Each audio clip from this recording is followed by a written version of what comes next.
పిల్లలు, ఈరోజు ఎవరు మంచి ఎవరు చెడ్డ అనే కథ గురించి తెలుసుకుందాం. అన్ని ఉత్తమ గుణాలున్న అతి మంచి మనిషిని, ఏ మంచి గుణాలు లేని అతి చెడ్డ మనిషిని వెతకమని కౌరవ రాజకుమారుల గురువైన ద్రోణాచార్యుడు తన శిష్యుల్ని ఆదేశించాడు.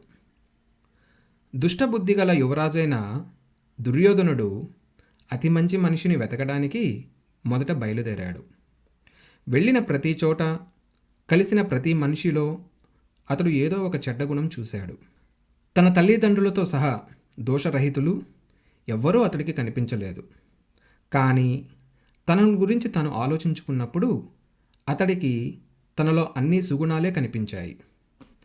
వెంటనే ద్రోణాచార్యుడి వద్దకు వచ్చి ప్రపంచంలో అందరికన్నా తానే అతి మంచివాడినని తెలిపాడు. తనతో పోల్చి చూస్తే ఇతరులలో ఏదో ఒక దోషం ఉందని ద్రోణాచార్యునికి చెప్పాడు. మరొక ప్రక్క అన్ని సద్గుణాలున్న పాండవ జ్యేష్ఠుడైన ధర్మరాజు ప్రపంచంలో అతి చెడ్డ మనిషి తాను మాత్రమేనన్న నిర్ణయానికి వచ్చాడు. వాస్తవానికి ఆ కాలంలో అన్ని మంచి గుణాలు ఉన్న వ్యక్తి ధర్మరాజు మాత్రమే. అయినా ఇతడు తనలో దోషాలను, ఎదుటివారిలో మంచి గుణాలను చూడగలిగాడు.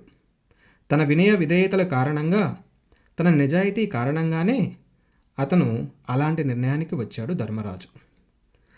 ధర్మరాజు మాటలు విన్న ద్రోణుడు చాలా సంతోషపడ్డాడు.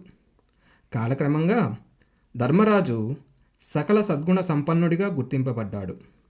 కానీ దుర్యోధనుడు మాత్రము చెడు గుణాల పుట్టగా తనను తాను నిరూపించుకున్నాడు. ఈ కథలోని నీతి, చెడ్డ మనసులున్న మనిషికి ప్రపంచంలో అన్నీ చెడుగానే కనిపిస్తాయి.